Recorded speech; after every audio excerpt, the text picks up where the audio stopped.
Hello viewers, Tim Poole here with the Huddle at ICE Barcelona 2026, and I'm with a familiar guest, returnee, Simon Westbury, Strategic Advisor at OneXBet. Simon, thanks for joining me again. Pleasure, Tim. Always a pleasure. Good to be here. Still got a bit of energy to do this interview with you, which is great. Yeah, it's been a busy week, been a great show. Tell us about the latest developments for you personally, but with OneXBet. I think OneXBet it's just a whirlwind. Today is normally my quietest day and it's now my busiest day. I think we've been doing a lot of work since I last saw you. We got a couple more licenses, so I think it's about 37, 38 now licenses in local markets. We've also done our biggest sponsorship with AFCON so far this year. I know it's only January, so that sounds a bit silly, but yeah, we were heavily involved in AFCON, and we've just released a report about player protection in Africa. So it seems like March or February is already here, not just January. Yeah. Let's talk a bit about sports. You mentioned AFCON. I mean, from a sporting perspective, what a final, plenty of controversy. But sports betting-wise, performance-wise, how did AFCON go for OneXBet and for the industry, you think?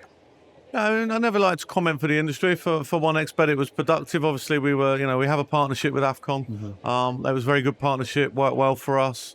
And I think, the final, they say there's no such thing no such thing as bad headlines, and all good PR is PR. But yeah, it was an interesting one, that final, and challenging for maybe the perception of African football. I don't think that was a great look, but for OneXBet as a partnership with AFCON, it was great. We enjoyed it. And as I always talk about, the power of the brand and building trust for players in what we do. And when it comes to the final, let's take maybe any refereeing or protests aside. Something that always stayed with me is Jesper Svensson, Betsson's group CEO, telling me a few years ago. I mean, it's obvious when you think about it, but he said the best result for the industry is a 0-0 draw right until the last minute, either a last-minute goal or penalties, and we kind of got that with the AFCON final. Yeah, it's a good result for the industry, of course. We can't deny that. I mean, I think the guy at the end having the bottle to take a penalty, I think it's hero or zero, and he's clearly not a hero in that environment. But yeah, I think there's many headlines around it, and I think we just look at it as a tournament that was successful for us. Africa's a key market for us. We're engaged in many aspects, even corporate social responsible aspects with our 1X Cup in Nigeria, which is an amateur football tournament. So Africa's key. AFCON was interesting, but a successful partnership for us as always. A busy start to the year, as you mentioned, but of course we're going to have a busy summer with the World Cup. It's in Mexico, Canada, and the United States. So in terms of the dynamics at play, how does maybe the different time zones or basically the tournament and how it might be different from last time, which of course was in Qatar, so that was completely different. How are OneXBet preparing, and what are your expectations? I think you mentioned the logistics, and it's not just the logistics for us as a company. We're fortunate. We're a global company, so we've got large presence in Latin America. So time scale, we just got to deal with it. You need to know, and people will be engaged in that tournament. It's the World Cup. I think the new format's going to be interesting. More teams, different countries. And I think actually there's a geographical element to this. Canada's not the same as Mexico in many ways. So I think that could have an influence on a few of the results and what's going on.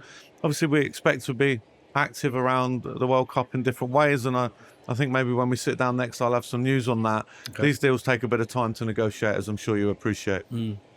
There's two key tenets of major tournaments, whether it be Euros, Copa America, or World Cup. Usually it's a great acquisition tool, and usually every time we have a major tournament, it's the best one we've ever had because, betting grows, the industry is growing kind of year on year. Are we expecting more of the same this year in those two aspects?